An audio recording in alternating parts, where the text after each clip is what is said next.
क्या केजरीवाल गिरफ्तारी से पहले लोकसभा चुनाव के लिए माहौल सेट करने में लगे हैं? क्या केजरीवाल कोई बड़ा नौटंकी कर रहे हैं? क्योंकि शराब घोटाला मामले में आज नहीं तो कल उन्हें अंदर जाना ही होगा।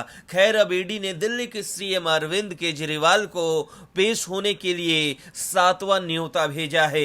ईडी ने 26 फरवरी को केजरीवाल को पेश होने के लिए कहा है। पिछले दिनों भी ईडी ने अरविंद केजरीवाल को छठा समन भेजा था, लेकिन केजरीवाल पेश नहीं हुए थे। उनकी आम आदमी पार्टी ने कहा था कि मामला कोर्ट में है और इस वजह से ईडी का समन अवैध है। अरविंद केजरीवाल को ईडी लगातार समन भेजती रही है, लेकिन केजरीवाल तमाम दलीलें देकर पेश नहीं हुए।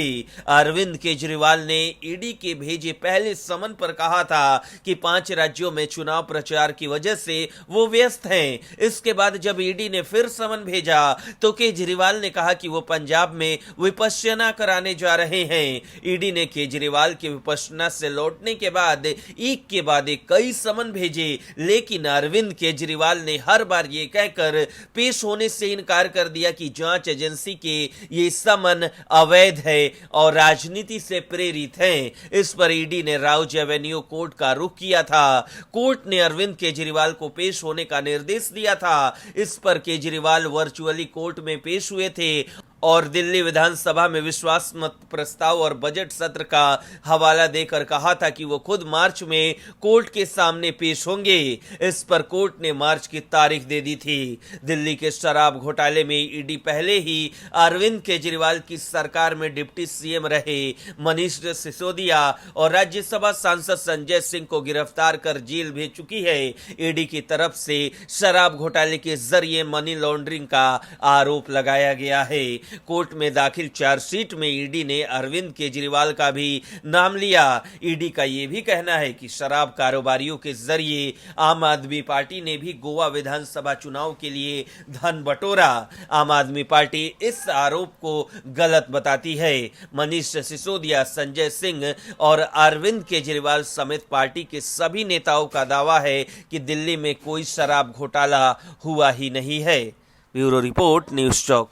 दिल्ली के उपराज्यपाल केजरीवाल और उनकी सरकार को टाइट करने में देर नहीं करते हैं। उपराज्यपाल की वजह से ही दिल्ली में आज इतने बड़े बड़े घोटाले सामने आए हैं। अभी एक बार फिर उपराज्यपाल एक्शन मोड में दिखाई दे रहे हैं। दिल्ली के उपराज्यपाल वीके सक्सेना ने मुख्यमंत्री अरविंद केजरीवाल को एक पत्र लिखा है। उन्होंने दिल्ली सरकार के वित्त से संबंधित कैग की 5 रिपोर्ट दिल्ली विधानसभा में तत्काल जमा करने पर जोर दिया। दरअसल 2021-22 के वित्त खातों और विनियोग खातों और ऑडिट प्रमाण पत्रों के साथ ये रिपोर्ट अगस्त 2023 से लंबित है।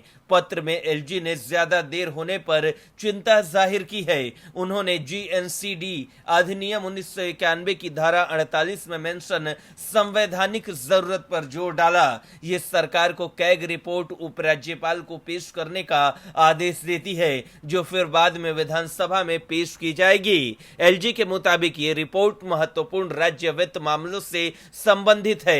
इसमें राज्य के वित्तीय प्रदर्शन का ऑडिट, गाड़ियों के वायु प्रदूषण, शमन उपायों की दक्षता और प्रभाविकता और बच्चों की देखभाल और सुरक्षा शामिल है। एलजी ने कहा है कि कैग की रिपोर्ट जनता के सामने सरकार के वित्तीय प्रदर्शन का ऑब्जेक्टिव व्यू प्रस्तुत करने में महत्वपूर्ण भूमिका निभाती है। इसलिए ये सुधारात्मक उपायों और रणनीतियों को तैयार करने के लिए एक महत्वपूर्ण दस्तावेज है। इसके अलावा ये रिपोर्ट जनता को सरकार के राजस्व और सार्वजनिक धन के व्यय का निष्पक्ष अवलोकन प्रदान करके पारदर्शिता को प्रोत्साहित करती है। एलजी ने विधानसभा के जारी बजट सत्र के दौरान लंबित रिपोर्ट पर त्वरित कार्रवाई करने की बात कही। उन्होंने सीएम केजरीवाल से वित्त मंत्री को इन महत्वपूर्ण रिपोर्ट की प्रक्रिया में तेजी लाने और उन्हें मौजूदा सत्र में विधानसभा के समक्ष रखने की सलाह देने का आग्रह किया। उन्होंने कहा कि इस महत्वपूर्ण कदम से पारदर्शिता, जवाबदेही और सुशासन को बढ़ावा मिलेगा। इसमें दिल्ली सरकार को अपने नागरिकों को बेहतर सेवा देने और भविष्य में वित्तीय स्थिरता सुनिश्चित करने में मदद मिलेगी। हालांकि इस मामले पर अभी तक केजरीवाल सरकार की तरफ से कोई जवाब नहीं आया है, लेकिन उम्मीद है कि आने वाले दिनों में कैग की रिपोर्ट को लेकर एलजी और सीएम के बीच टकराव बढ़ सकता है। ब्यूरो रिपोर्ट, न्यूज़ चौक। लोकसभा चुनाव से पहले पीएम मोदी को परास्त करने के लिए जिस इंडिया गठबंधन की नैया पर केजरीवाल सवार हुए हैं, उसमें उनका फिट बैठना अभी तक मुश्किल नजर आ रहा, क्योंकि केजरीवाल की मंशा हमेशा से अपने को ऊपर दिखाने की रही है। वहीं कभी कांग्रेस को भ्रष्ट और गंदी पार्टी बताने वाले केजरीवाल को अब कांग्रेस से गठबंधन में भी कोई दिक्कत नहीं है, लेकिन इस बीच कांग्रेस और आप के गठबंधन पर आप सरकार में मंत्री आतिशी ने बड़ा बयान दिया। आप नेता आतिशी ने दावा किया है कि अगर पार्टी लोकसभा चुनाव के लिए कांग्रेस के साथ सीट बंटवारे पर समझौता करती है तो दिल्ली के मुख्यमंत्री अरविंद केजरीवाल को 3 से 4 दिनों के भीतर गिरफ्तार कर लिया जाएगा। आतिशी ने यह भी कहा कि उम्मीद है कि सीबीआई शनिवार या रविवार को केजरीवाल को नोटिस जारी कर सकती है। उन्होंने आरोप लगाया कि जब से आम आदमी पार्टी और कांग्रेस के बीच गठबंधन की बातचीत अंतिम चरण में पहुंची, आप नेताओं को संदेश मिल रहे हैं कि अगर वे कांग्रेस के साथ सीट बंटवारे पर बातचीत करते हैं तो केजरीवाल को गिरफ्तार कर लिया जाएगा। दिल्ली के मंत्री ने दावा किया कि दूतों ने बताया है कि मुख्यमंत्री को शनिवार या रविवार को सीबीआई द्वारा नोटिस दिया जाएगा और उसके बाद उनकी गिरफ्तारी की जाएगी। उन्होंने कहा कि दूतों ने यह भी संकेत दिया है कि केजरीवाल को जेल से बाहर रखने का एकमात्र तरीका आपके लिए विपक्षी गठबंधन भारत को छोड़ना है। आतिशी ने कहा कि दिल्ली में आम आदमी पार्टी और कांग्रेस के बीच गठबंधन को अंतिम रूप दिया जा रहा है। उन्होंने कहा कि दोनों दलों के नेता 1-2 दिन में इस रिश्ते की आधिकारिक घोषणा कर सकते हैं। खैर, अब दिल्ली के लोगों को यही देखना रह गया था कि केजरीवाल की पार्टी सबसे भ्रष्ट पार्टी के साथ गठबंधन करने जा रही है। बहरहाल आने वाले दिनों में मोफलर मैन अपनी राजनीति चमकाने के लिए और कौन कौन सा गुल खिलाते हैं, देखने वाली बात होगी। ब्यूरो रिपोर्ट, न्यूज़ चौक। 100 करोड़ की रिश्वत, पूर्व सीएम की बेटी करेगी केजरी का पर्दाफाश। अब सीबीआई की कार्रवाई। लोकसभा चुनाव से पहले क्या दिल्ली के सीएम अरविंद केजरीवाल शराब घोटाला मामले में गिरफ्तार होंगे?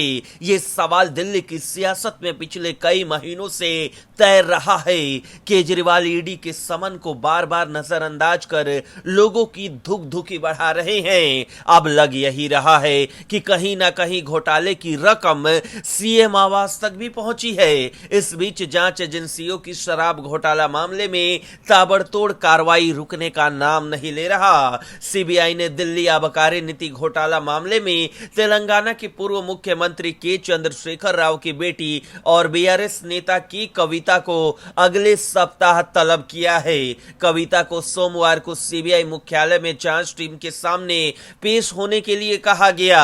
अधिकारियों ने कहा कि एजेंसी ने इससे पहले दिसंबर 2022 में हैदराबाद में कविता के आवास पर उनका बयान दर्ज किया था। ईडी ने आरोप लगाया है कि मामले के एक आरोपी विजय नायर ने आम आदमी पार्टी नेताओं को पहुंचाने के लिए साउथ ग्रुप नामक समूह से कम 100 करोड़ रुपए की रिश्वत मिली थी। इस मामले से जुड़े धन शोधन के मामले में ईडी दिल्ली के मुख्यमंत्री अरविंद केजरीवाल से भी पूछताछ करना चाहती है, लेकिन आम आदमी पार्टी के राष्ट्रीय संयोजक ने 19 फरवरी को छठी बार ईडी के सामने पेश होने से इनकार कर दिया, जिसके बाद पार्टी ने कहा कि केजरीवाल को बार बार समन भेजने के बजाय ईडी को अदालत के फैसले का इंतजार करना चाहिए। वहीं दिल्ली के पूर्व मुख्यमंत्री मनीष सिसोदिया और आपके राज्यसभा सांसद संजय सिंह आबकारी नीति के निर्माण और कार्यान्वयन में